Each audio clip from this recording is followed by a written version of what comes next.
hope technology works for me better than it's worked for other people today. Let's not jinx it. I apologise for the extra spine I've got down the front as well, but the shape of my body doesn't go with wearing jerseys and it pushes everything out. Right, so, yeah, that worked. When Paul spoke to me about coming along to talk to this, we tried to work out what we could talk about, and apart from everybody wanting to know how to blame networks for when something goes wrong, which always happens in IT, the only other thing we felt everybody really had strong feelings on was change management. Now, those strong feelings aren't always positive strong feelings, but quite often everybody has a strong thought about it, either whether it's something that you've got to put up with or whether it's something that you can bypass, and how do you do that? Whether it's something that you just want to try and ignore because it's too difficult, the process is too hard. But there are people out there, and I'm hoping that some of them in here as well, who accept change management, understand why you do it, and are champions for it within the organisation. So is anybody here involved in the change management side of things? Oh, blimey, that's good. You're going to challenge me now, aren't you? So why do we do change management? In IT, as in the real world, we manage change to reduce risk and to make sure that things work in a more controlled manner. I don't think that's a too strong a statement to say. It's not about anything difficult, it's just about reducing the risk so that when we're doing things, we don't break it too hard or too much. It's not about increasing paperwork. It's not about slowing things down, although it may do that, but that's not what it's all about. It's making sure that when we make a change to the production environment or when we put something new in there, we've thought it through and we can demonstrate that we've thought it through. Excuse my voice, started losing it yesterday. And it's also about recording any changes that we're doing so that if or when something does go wrong, and I think looking at people here, we've all worked in IT long enough to know that stuff does go wrong, whether you want it to or not, that we can demonstrate that we've considered how we were going to do it, what we were going to do if it went wrong, and how we were going to test that it was worked when we actually did the change. So there's an element of cover your backside, but it's recording that so that we can go back and check and see if something that we did was the cause of something that's gone wrong. I don't think there is, or I've certainly never come across anybody in IT that deliberately wants to just roll their sleeves up and jump into something without considering it first. I don't think there's anybody out there who honestly wants to do a bad job. I don't think there's anybody out there who couldn't care less whether something they do has an impact or negative impact or not. Maybe I'm wrong. Maybe I've just lived in a nice little bubble and only dealt with nice people in IT. But does anybody here have evidence of people in IT who deliberately go out of their way to do the wrong thing? You don't have to name names. Unless they're here, in which case, let's all point and... So in general, everybody wants to do the right thing. They want to show they've thought through how they're going to do it. And change management just formalises that, because in people's heads, it's already there. So what do we do with change management? Well, ITIL, which I'm guessing is probably the framework that most of you base your daily lives on, if not your work life, only your work life, then probably your home life as well, because you can't go through without at least 5 manuals telling you every step of your life. And ITIL can make things look very difficult. They can make it look very bureaucratic because people open the books or they do the foundation exam or they do one of the other exams and they go, this is what it must be, forgetting that ITIL is just a framework and you can pick and choose the bits that you want to make it work for you. So if you've got somebody out there who's saying, no, this is how it must be because the books say so, give them a smack around the back of the head and make them think again. So the first thing that you have to do with any change is record it. Now, again, that's not to slow things down or to make life difficult for somebody in the infrastructure team, but it's just to make sure that we've gathered some key information for any change that we're doing. So we need to know who's asked for it. Somebody must have done, because if nobody's asked for it, then why the hell are you doing it? It could just be you asking for it because you've identified that something needs to change, but somebody somewhere has asked for this change to happen. What is it that's being done? Now, again, you know what it is you're going to be doing, but when you're recording that, try and put it into something that's meaningful. You know, put it into, I was going to say English, but I live in Auckland, so that's not always the first language. But put it into plain language that everybody in the wider business can understand. Because if you've got your forward schedule of change being published for the wider business, people like to understand what it is being done. Rather than saying, increase RAM on server XYZ YYY 123, say, improve performance in the SharePoint server, or whatever it might be. People understand that. Why are you doing it? Again, if there's no reason, as a change manager, you should be asking, well, what are we doing it for? So just why? Who's doing it? Is it you or is it somebody else in the organisation? Now that might sound silly, but does the person who's going to be doing it know they're going to be doing it? Because I have worked places where Bob in the server team has been put down as the person implementing a change at 3 o'clock on a Saturday afternoon, but he knew nothing about it until he got a call from somebody at 2:30 saying, yep, you're good to go in half an hour. And he was in the middle of a rugby game. So it's making sure that you've thought through who's going to be doing it and making sure they know about it. When are you doing it?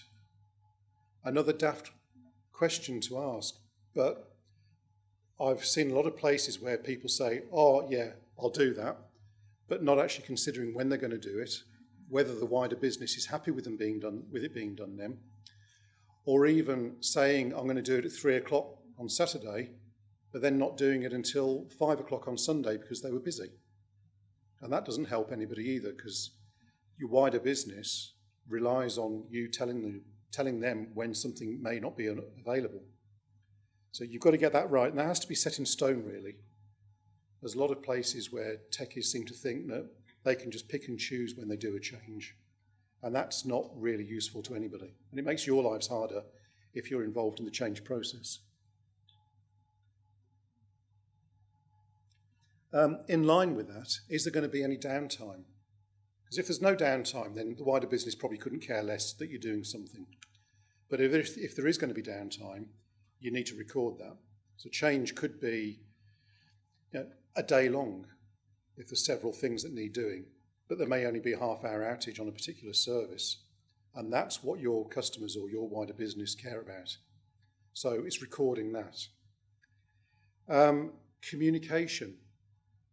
Now, as a techie, you could say, I don't care. That's up to the change manager or the service delivery manager or somebody to do all that. But if as the techie you know what's going to be affected and roughly who's going to use it, at least write that down for the service delivery manager or change manager so that they can make their comms easier. They don't have to think through or try and go through a whole service catalogue or configuration management database to understand who's going to be affected. If the techie knows, what's the harm in telling you? How are you going to test that the change... How are you going to do the change? So again, 99% of techies know what they're going to do when they're going to do it. So asking them to write down, it doesn't have to be war and peace, just bullet points. I'll download this, I'll implement that, done. Maybe I have to restart the server afterwards. And then how are they going to test that it's worked?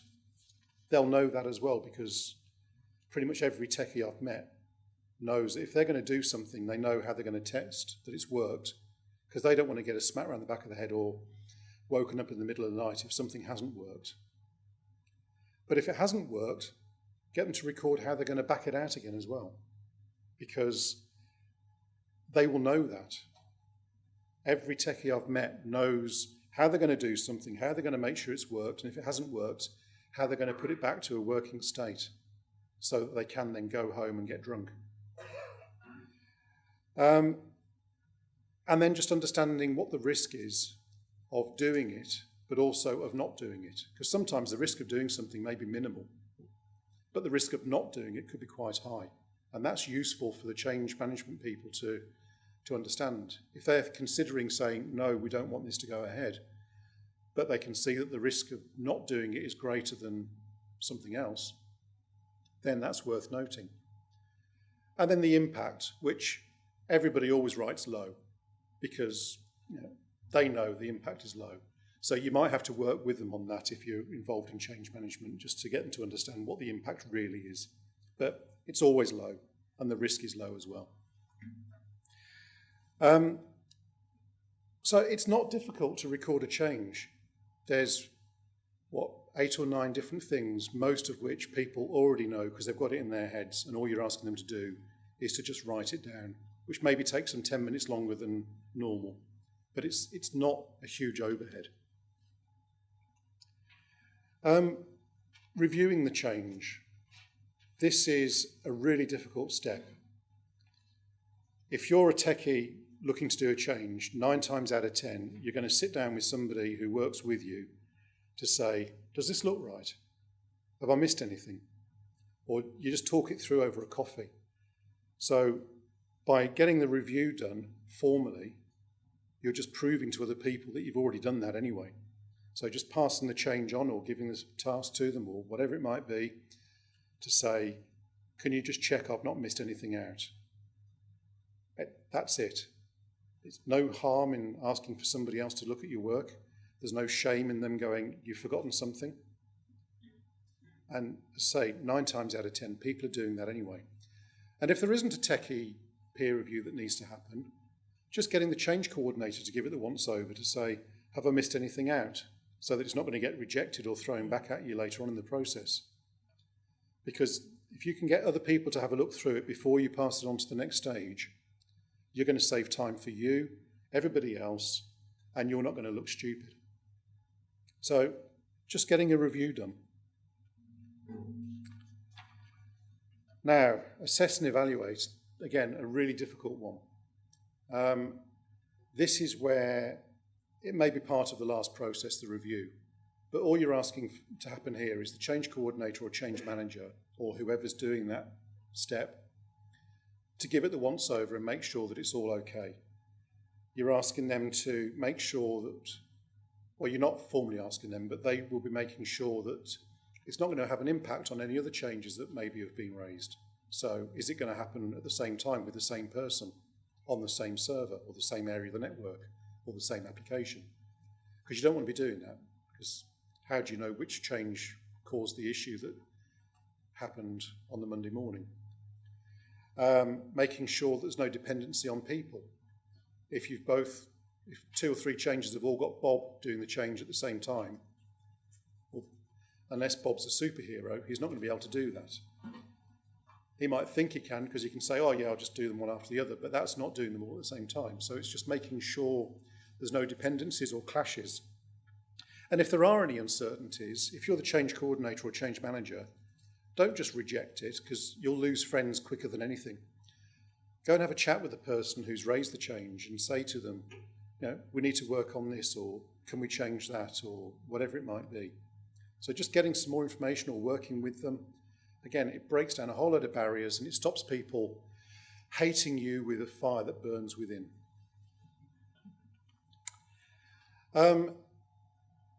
If there's any POMs here or people who lived in the UK in the 80s, that's Kevin Turvey, and I couldn't resist that.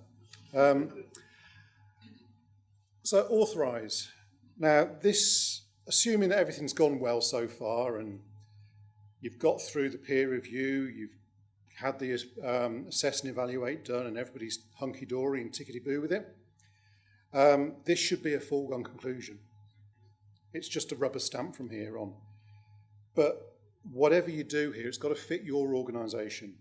I can't tell you how it's got to be, because I've worked in some places where You go through a CAB process where there's half a dozen or more people all sit around a table twice a week and go through every single change. And that works for them. I've worked other places where the person doing the change coordinator role has been given authority to review and assess and approve 95% of all the changes. Other places where pretty much everything is a pre-approved change, as long as it's gone through the CAB process once or twice. It's got to fit what you want it to be. But the easier you can make it, the better it's going to be for the people who are raising the changes, for the people who are approving the changes, and for the CAB people as well, because if they haven't got to be involved, it's a lot smoother. If you're not currently doing change management, then I'd probably suggest you start off overly cautiously and get your CAB to review every single change so that there's confidence being built up that everybody knows what they're doing and why they're doing it. But if you're already doing it, then just try and streamline as much as you can. The more you can remove from groups of people sitting around a table, the better. It's a lot quicker. Now, if you do go to CAB, that's not a place for every change to be reviewed in technical detail and everything to be gone through to the nth degree. People should be reviewing the changes beforehand, asking any questions beforehand, getting all their questions answered, their comfort factor raised, so that when it comes to CAB, the change coordinator or manager, and I worked somewhere recently where everybody has to go along to CAB, but the changes are brought up on the screen and the change coordinator just goes, right, change number 1, 2, 3, 4, any issues? Looks around, no, on to the next. And they can get through a dozen more changes within 5 minutes with more than half a dozen people sat around a table because everybody has reviewed them beforehand, had all their questions answered, and it's just a formal gathering to say, yep, go ahead. Maybe once or twice somebody in the business might put their hand up and go, we're doing something that weekend that affects that application, could you do it the following weekend? But 9 times out of 10, it's just gone, and it's move on to the next. This step also handles the communication. So making sure that you know who's got to be communicated to and getting that communication out. That communication may just be telling the implementer, yep, go for it, at the date and time that you said you were going to do it, not earlier or later. Or communicating out to the wider business to tell them, this is what we're going to be doing next week, this is what the impact's going to be, and as big or as small as you need it to be, you know your business better than anybody else. Or at least I presume you do.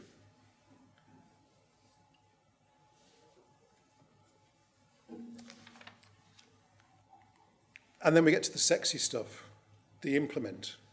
It's what we all live for in IT. So implement is, as I say, getting on and doing what you want to do when you said you were going to do it. But it could also be coordinating. Maybe you've got half a dozen people that need to be involved in the change. So you get everybody lined up. You make sure they know what they're doing when they're doing it. Maybe you've got third parties who need to be involved in the change or who are doing the change. Making sure that they're lined up and they know what they're doing and that they're going to do it at the right time, not just when it suits them. So again, it's not difficult. It's what we do day by day, but it's a formal step within change management. And then the review and close. So if everything's gone tickety-boo, you don't need to bother with this, unless maybe somebody said, I want to make this change, pre-approved change in future. So, as a change coordinator, you might sit down and just make sure it worked in the way they said it was going to work, so that you can then say, right, in future, that's a pre-approved change, we don't need to know, just record it and get on with it. But maybe something's gone wrong. Now, it could be it took longer than expected, or something just didn't work, or maybe the people that said they were going to do it weren't available. It could be a multitude of different things. But this isn't a witch hunt, and it doesn't need to be a 4-hour meeting with the world and his mother going through every single thing. It could just be the change coordinator sitting down with the implementer to say, okay, what went wrong? What do we need to do to make sure that doesn't happen again? Do we need to look at better training? Do we just need to understand that it's actually going to take 2 hours rather than the half hour that you thought it was going to take? Do we need to make sure that something is prepared better beforehand? As I say, it should be a lessons learned, so it should be a productive, proactive session where you document the outcome so that people can learn from it in future. And you don't even have to name names. You could just say, this failed, this is what needs to happen in future so that we can get through it easier. Because the whole purpose of change management is to make sure we reduce risk, as I said earlier. So if we can do that and flow through the process, everybody loves it.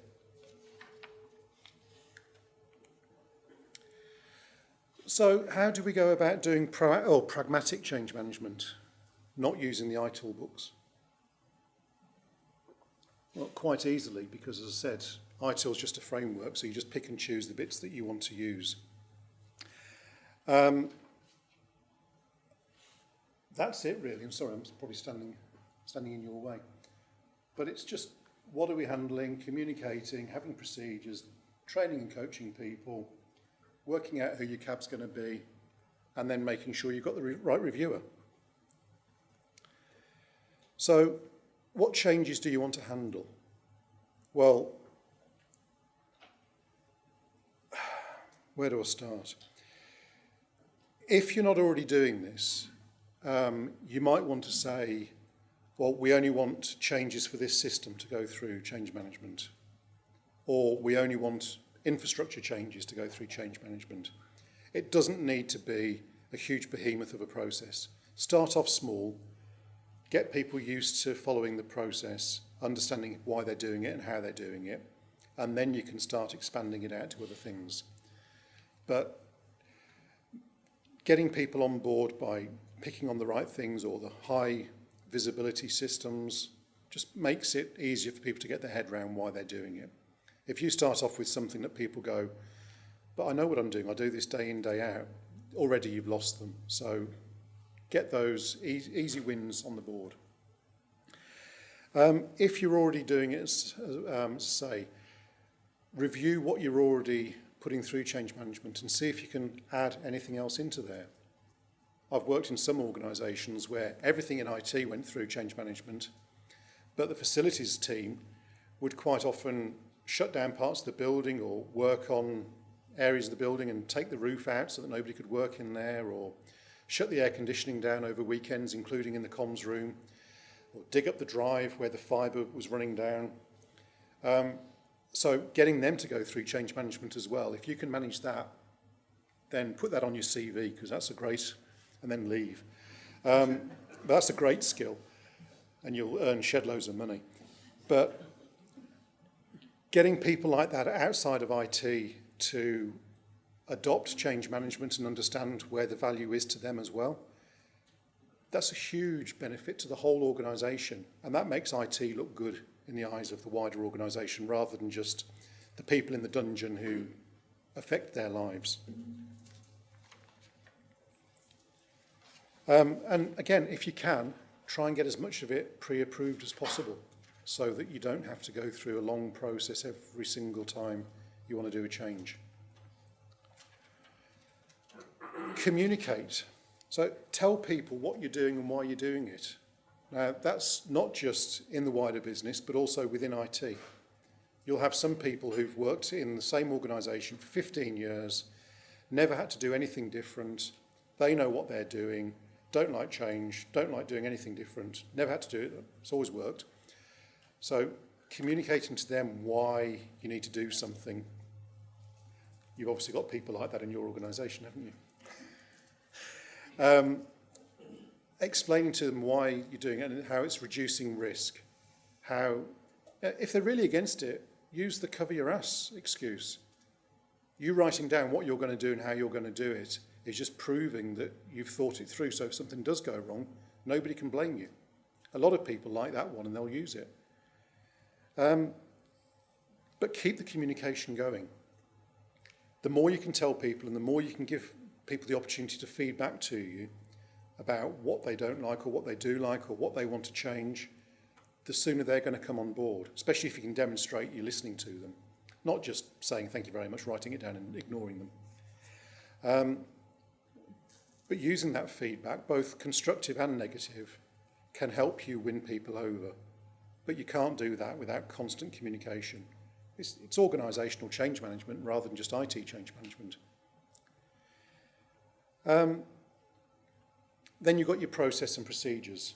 How am I doing for time here? Cool. Now, a lot of people hate processes. A lot of people think that it's the devil's spawn. But all you're doing is writing down very simply what people are supposed to do. You've got your change management process. You draw it up in a nice, sexy flowchart with a few words behind it. It doesn't need to be a 14 ring binder library of every single thing that everybody has to think about. It's just guidance. If you were to say to somebody, right, we're all going to head over there, but gave them no direction about how to get there, you'd lose some people as they tramped off over the hills and paddocks, working out their own way of getting there. But if you can put some fences down and say to people, right, we're heading off down there, even if they start off going in the wrong direction, they're going to hit a fence and bounce back, and eventually you'll all end up at the same place. But over time, you can improve the processes. I mean, you should be improving your processes.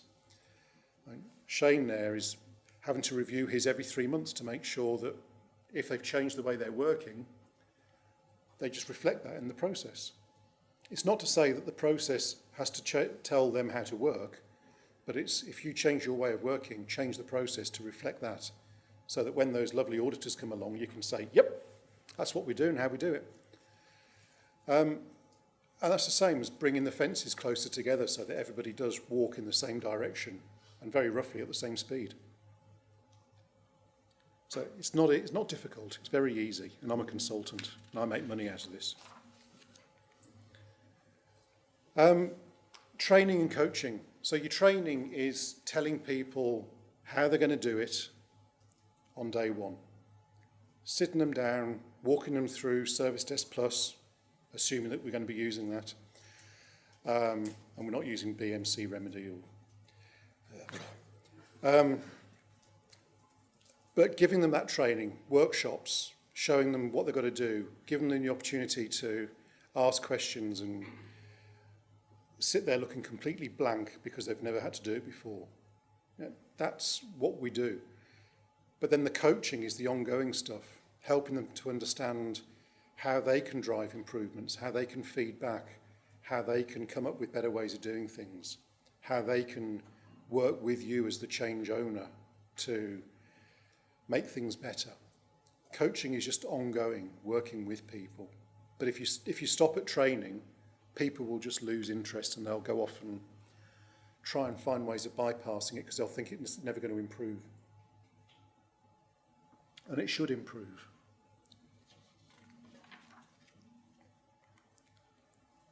Oh, sorry, I've missed a page out.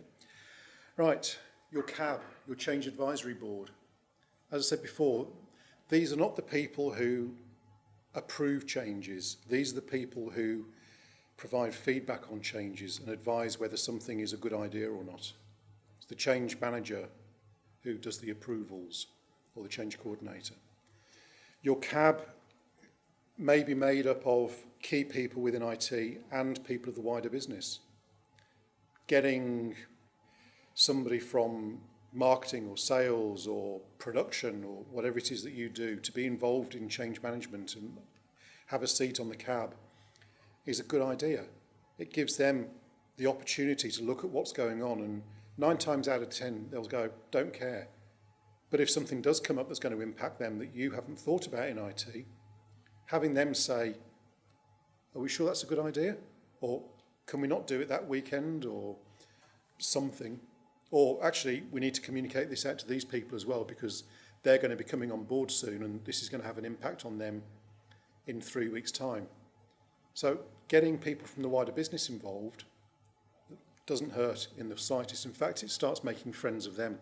So they're more likely to promote change management.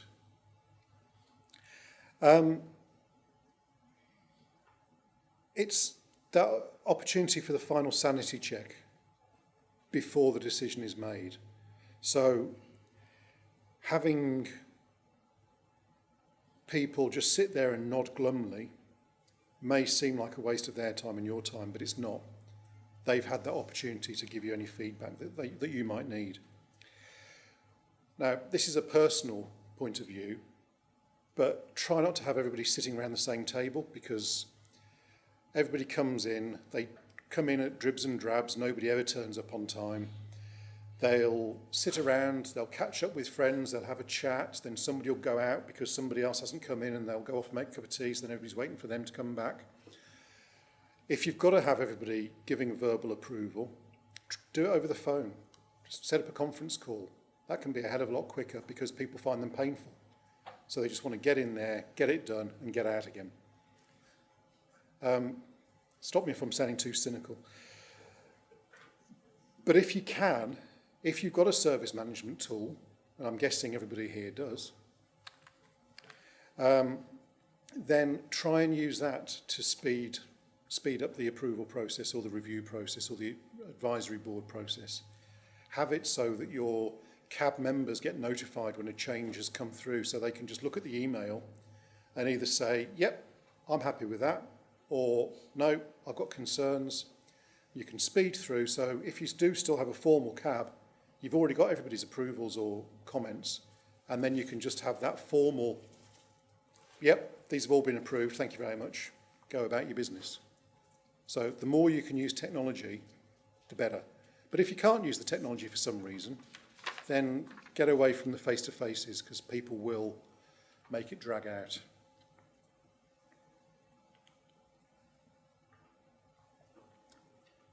And then you've got your reviewer. This is your change coordinator or change manager.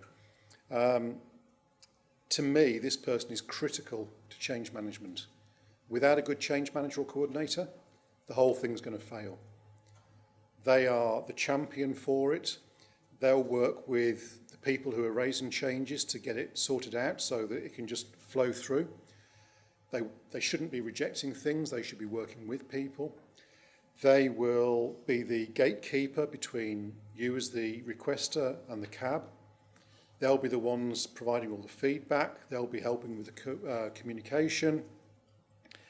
They'll be instilling confidence in the CAB for the CAB to say, yep, we don't need to know about these, you can handle these in future. This person's, apart from maybe the guys that document everything they do, this is the hero of IT. Not the guy that doesn't document anything and likes to be the one who gets called out in the middle of the night to fix something. These people and the ones who document everything are the true heroes. They're the ones that make it work. Without them, it's all just going to fail. So who's the change coordinator or manager here? Yay! Heroes. No, you're not. So that process flow I talked about, it's really difficult. I don't know how well you can see that. But you work out if it's a standard change. If not, make it an emergency or a pre-approved. Get them to fill out the record, get a peer review done, submit it. Does it need to go to CAB? If yes, send it to CAB. If no, is it approved? I'm missing some no's out here because I did it quick and forgot. But it's really not difficult. A lot of us make it look difficult because we get charged by the hour, but it isn't difficult. You can knock one of those up in an hour by standing in front of a whiteboard with your colleagues, saying, how are we going to do this? Writing it down, putting some words behind it so everybody understands what the pretty picture means, and then training people in it, and then constantly reviewing it. Because maybe you decide you don't want to do that bit. Maybe there's no reason for an emergency change in your organisation. Or maybe you don't want pre-approved, or maybe you don't need a peer review. You can constantly improve it and make it work for you. But when you do, just change the process. What time am I meant to finish?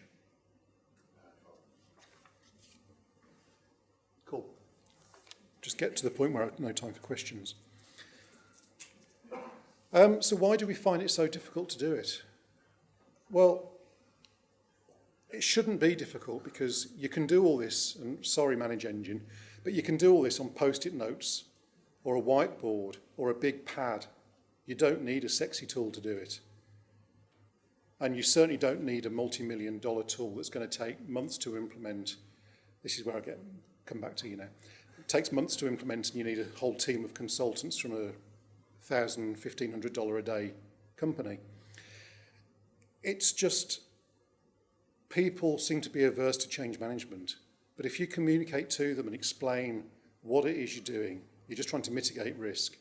You're not asking techies to do any more than they're currently already doing in their heads, but just write it down so that everybody can see what they've thought through. You're going to get most people on board. You're never going to get everybody on board on day one. But if you can find the right people, have a working group to help you define how it's going to work so that peer pressure can work rather than managers or consultants trying to tell people how to do it. And if you've got those people saying, oh, well, yeah, this is all old-fashioned, we should be going DevOps, which, yeah, maybe you should.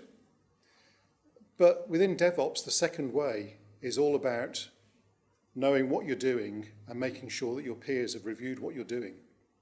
So are we doing anything different? No. We're just recording what we're doing, how we're doing it, and how we're going to back it out and get somebody to review that. Just DevOps has a sexier name at the moment than normal operations. So it's just getting people on board and explaining to them what we've got to do. And generally it comes down to lack of communication. Somebody had a bright idea, started forcing it in, and got everybody's backs up.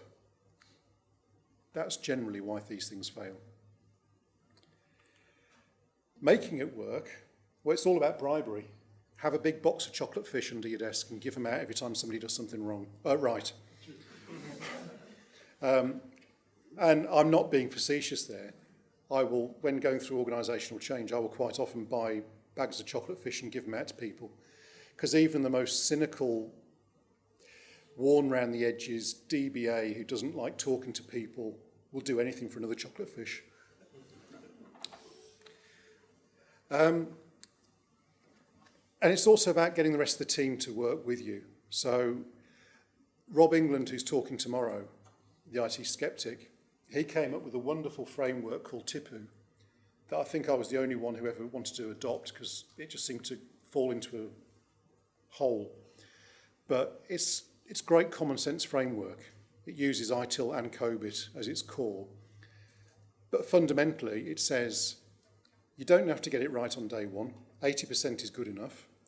And get the people who are going to be impacted to do the work, because then they've got a vested interest in making sure it works.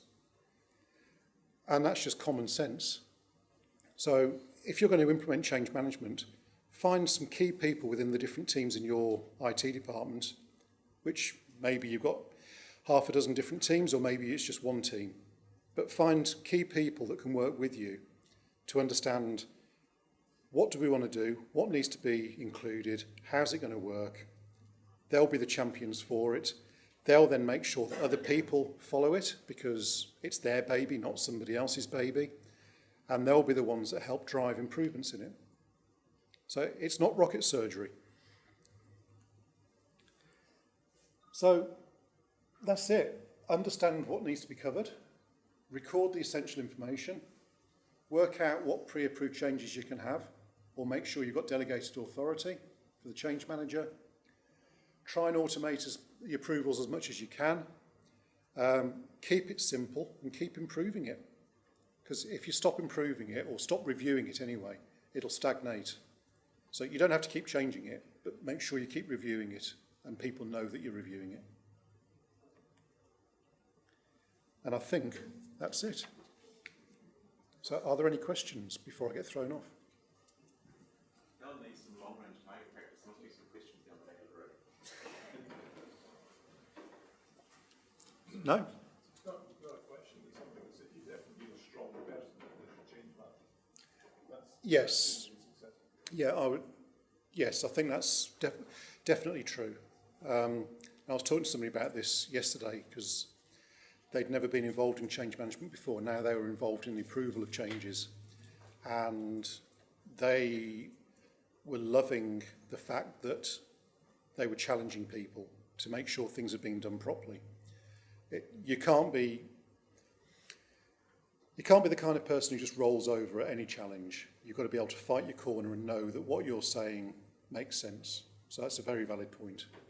Yeah, don't pick your weak person to be a change coordinator. Yep.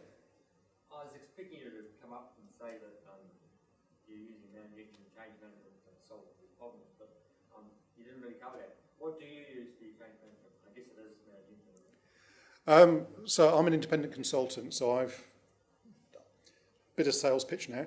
I've helped to implement and configure Service Desk Plus and make it work. And I think David's going to go through and help do that next or soon.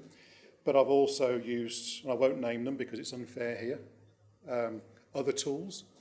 Some of them are the hundreds of thousands of dollars plus that really make life difficult because you've got to go through everything in a set way. And that works really well for some organisations. You know, universities where you've got different faculties all involved and you want to make sure everybody's doing things the same way, maybe that does work.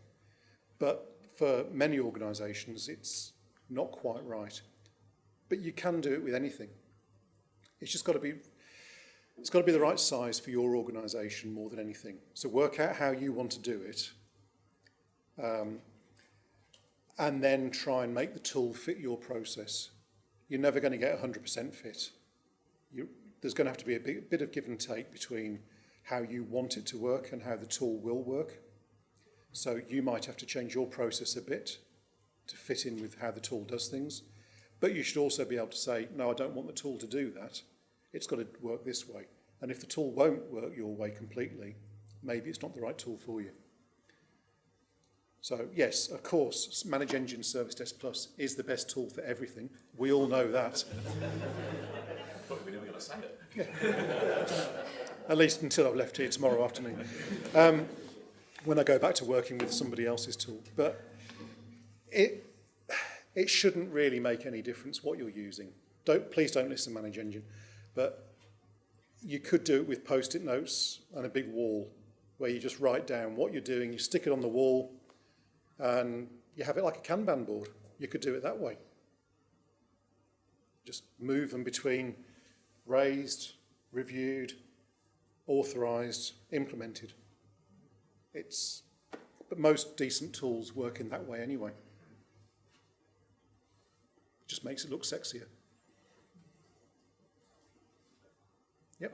Do you think it's effective to have a sort of a generic cab that handles all of the change requests, or should there be specialised cabs for different, with subject matter experts from different areas of the business? Is hate too strong a word? I really don't like separate cabs doing things their own way, because then you start getting different fiefdoms where what if a change is going to impact what that cab looks after as well as what that cab looks after? Do you have to raise two changes? Does it have to go through one cab for approval before it goes to the next cab? There be dragons. It's going to go wrong. Somebody somewhere is going to be upset. So if you've already got that and it's working for you, then it's not my place to say don't do it, but I would probably recommend you bring them together. Maybe you could do it in a sort of federated way, so it's got to go through that cab there before it goes to the federal cab. So you've got state cab, federal cab. But that's going to slow the thing down even more, because if that cab says we need a week's notice and they say we need a week's notice, then that's 2 weeks before it can get anywhere. So making it all one.